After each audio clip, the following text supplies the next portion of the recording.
There's so many hopeful things there. And I also want to congratulate you all for choosing and electing Marcia as your social issue convener-elect. Congratulations to you.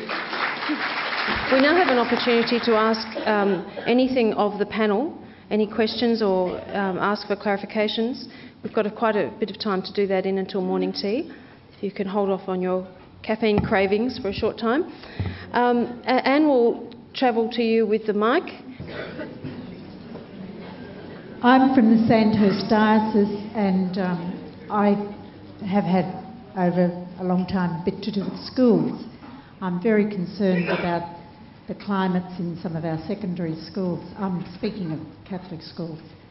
Now, you've talked about the DVD you've done, which I haven't seen, but I'm sure it's terrific, and congratulations on that effort.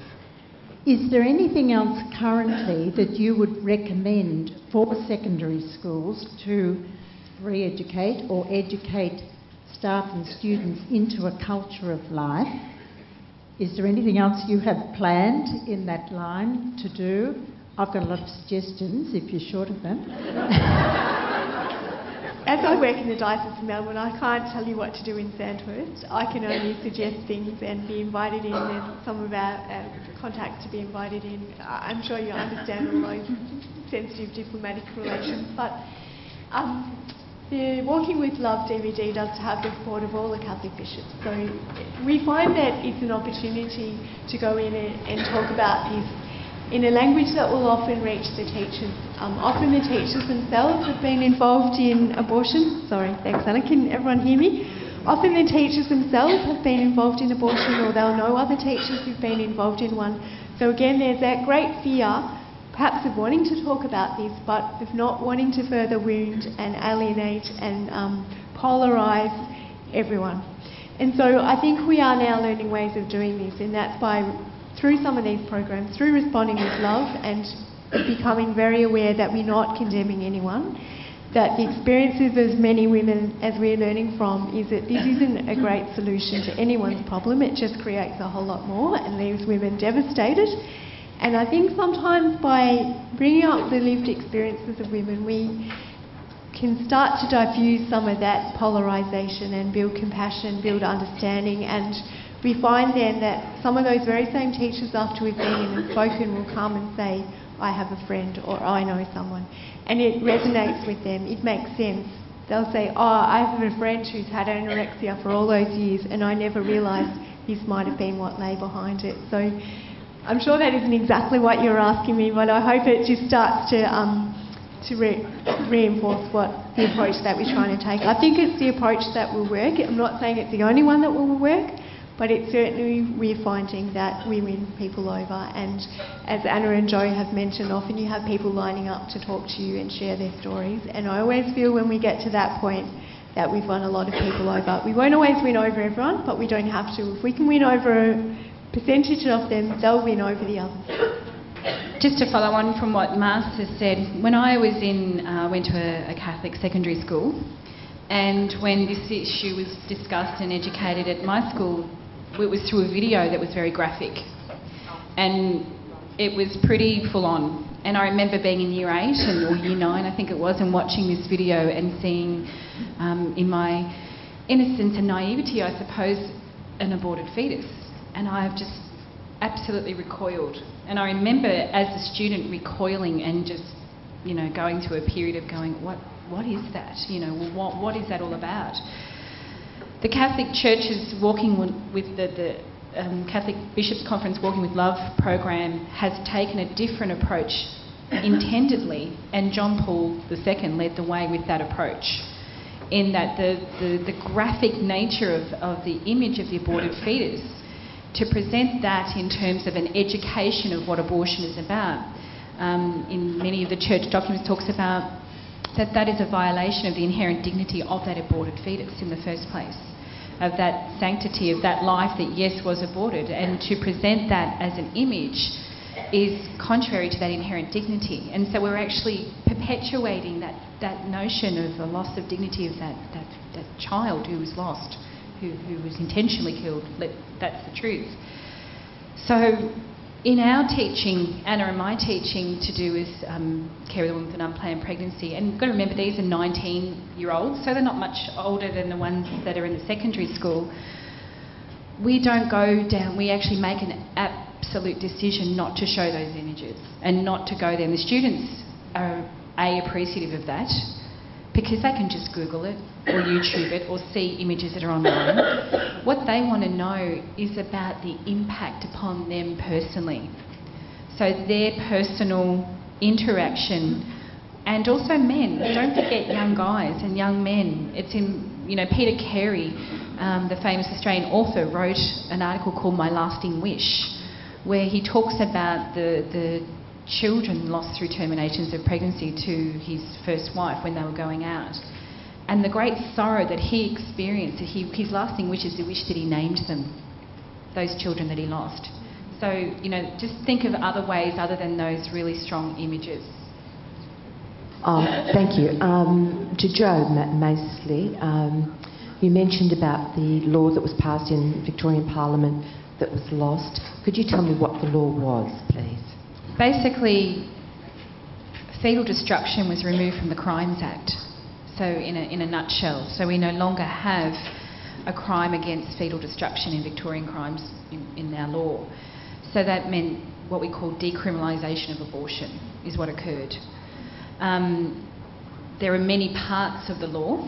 The parts that I'm most familiar with, I'm not a lawyer, but the parts that I'm most familiar with is the removal of conscience provisions for health professionals, doctors, nurses, midwives and pharmacists to conscientiously object to their direct participation in any treatment or procedure that will procure an abortion up to 40 weeks. So in those points they can refer, and in our Catholic moral teaching, to refer is to cooperate in the initial evil that you were objecting to in the first place. So referral is not good enough for health professionals who do hold an objection, because we're still participating with you in the final outcome, which will be the termination of pregnancy. The most, I think, devastating part of the law for me as a health professional, as a registered nurse, is Section 8(4) of the Victorian Abortion Law Reform Act, which states that as a nurse I do not have any conscientious objection at all in any treatment or procedure deemed an emergency abortion. So whereas doctors and nurses in other parts of the law can actually still refer, but in Section 8(4), as a nurse, if a doctor says this is an emergency, you have to assist me, I have to by Victorian law. I can't say no. And of course, if there's any midwives in the room, you would know that there's actually no such thing as an emergency in abortion. It's actually a clinical misnomer. We actually had one of the heads of the Royal Colleges of Obstetrics and Gynaecology state in Victorian Parliament, Mark McKenna, that there's no such thing. And so nurses are actually being paternalistically coerced to a clinical misnomer that's not even there by Victorian law. So it was a real travesty. And the reason why that happened was in the Victorian Abortion Law Reform Commission, when they looked at what impact the decriminalisation of abortion would have in the state of Victoria. They opened it up to all interest groups to place submissions on what impact that might have. And so we had the Royal College of Obstetrics and Gynaecology, the AMA, we had Catholic Archdiocese of Melbourne and all the different dioceses around Victoria. There was 512 submissions, I think. There was not one from any nursing body. The Royal College of Nursing, the Australian Nursing Midwifery Council, the then Victorian Nursing Board. There was no representation of nurses as a profession to any of those submissions. So when it came to the drafting of the legislation, there was no voices for nurses. There was one submission and one presentation as put in part of it, and that came from the School of Nursing and Midwifery from the Australian Catholic University. My question is to any of the three. The minefield of impact on these women and the men who have been involved post-abortion goes on forever. I retired from the nursing field in 1996, and I'd been out about 5 years when I had a phone call from the matron of that hospital where I worked. A woman had returned 27 years after her abortion, wanting to know where her baby was buried. Well, praise God, I did know where it was because we had a purpose and facility to do so. But knowing that woman and many others, what is happening in the area of, say, well, in the healing's a hard word to use, but that area for these people, you know, because it's a secret society and it needs to come forth so those people can reach a healing site. Thank you. That's a great question, and I didn't go into a lot of detail in it, but that's a lot of what Walking with Love is trying to do, is raise awareness of the places to go to all around Australia where we could receive healing and help, and we could recommend someone to go. So there's projects now called Project Rachel. In Melbourne we have Open Doors, who do a lot of this healing work. There's a lot of links through these booklets and through the DVD. And Dr. Teresa Burke speaks very movingly in this DVD about the impact of abortion on women. And she's one of probably the most eminent Catholic psychologists in the world, who set up a whole ministry just to do this, to help women and their families who've been very dramatically impacted by this. And we've been working with her here in Australia to set up things as well. So there's lots of things getting going, but people won't come forward if they still feel threatened and judged. So a lot of it is how we send out that message that they're welcome to come and receive healing and help. And I'm delighted to know that you were able to help that lady. So thank you for being able to do that too. I know that one of the very first pamphlets we put out in Melbourne would have been 2001, and encouraging women to come forward, and we had John Paul II's words in that, especially to women who'd had an abortion.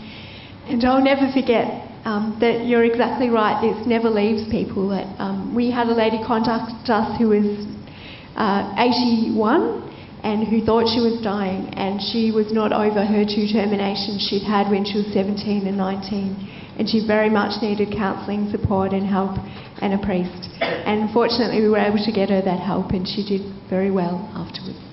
Just to confirm what you said, from my limited experience as a priest in the sacrament of confession, we do find that women come after many years post-abortion coming to confess this. And when we take into account what Marcia said before, that sort of the church is the last place that people look for healing or for advice in this area, the fact that there is a significant number still coming means there's a whole lot out there that are hurting and that need help.